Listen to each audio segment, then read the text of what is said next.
Is hustle sustainable? Really referencing wholesaling real estate.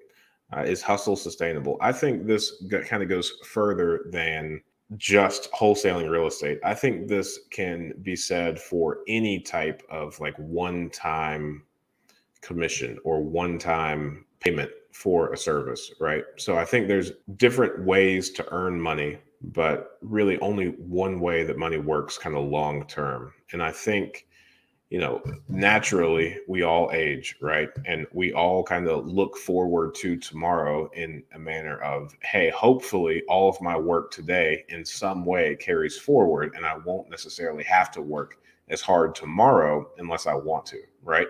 However, kind of like we talked about earlier, it's really easy for people to get kind of caught up in these vicious cycles of, hey, I sold a house, got a lump sum of $50,000. That's a big dopamine hit. That's a really big reward. That's more than one people make.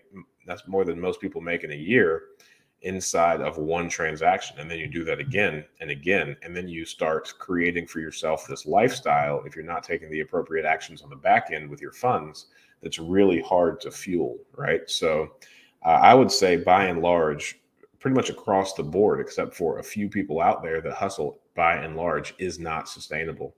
A while back, when I first left law enforcement, really, historically stable profession, one that's really difficult to get fired from, all government jobs, not just law enforcement, I switched over to commission only sales on life insurance. And while I was making significantly more money, sometimes, upwards of like $20,000 per month, now I found myself in this predicament where I was really stressed at night because I never knew where my next dollar was going to come from, right? So I had a really difficult time sleeping because every time I made money, I couldn't make money off that one person again because they already had their policy in place. So unless they were buying a policy for a friend, a family member, something, then that was it. Wholesaling is kind of the same.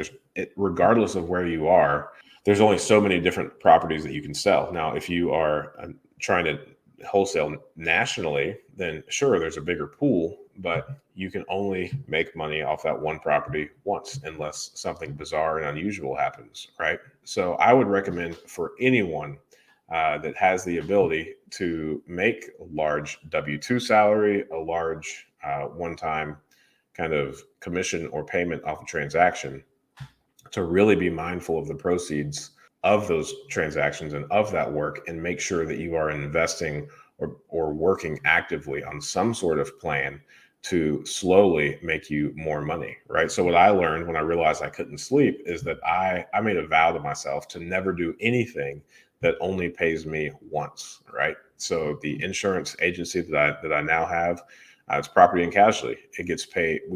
Get paid out significantly less than the life insurance.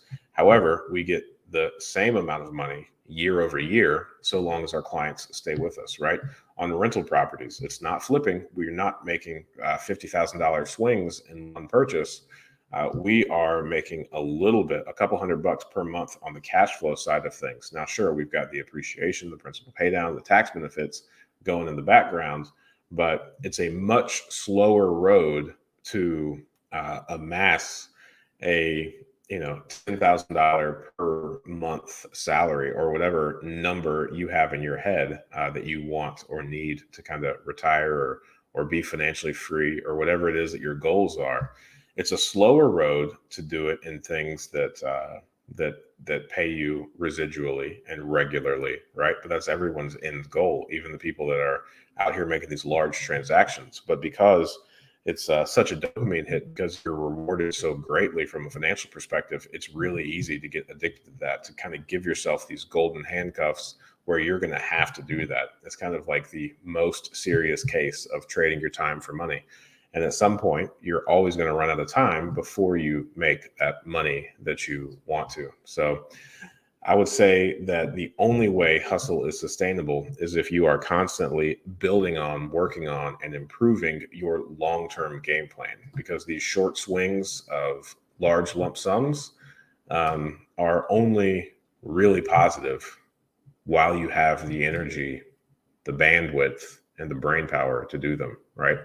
But it's one of those things where a lot of people kind of put this kind of passive income idea on a pedestal, but it generally comes in significantly lower dollar values, right? So for the people that have the ability to earn these, high income W-2 or, other things, they might not necessarily be drawn to this kind of passive income idea as much because they're making these large lump sums. So do your best not to get distracted.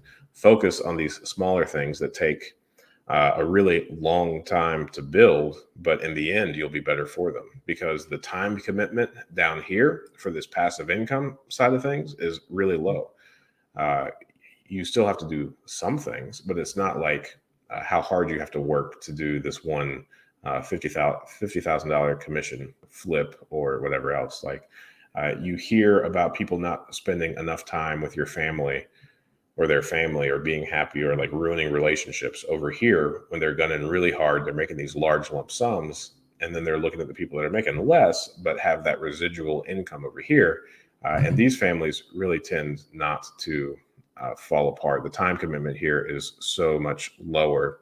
Sure, the reward financially is lower, but that time with this passive income, with the things that pay you more than once, you're really debunking and kind of decoupling yourself from that time for money paradox. So you're able to enjoy more of your time doing what you truly want to rather than making sure that you can live to die another day in this golden handcuff role.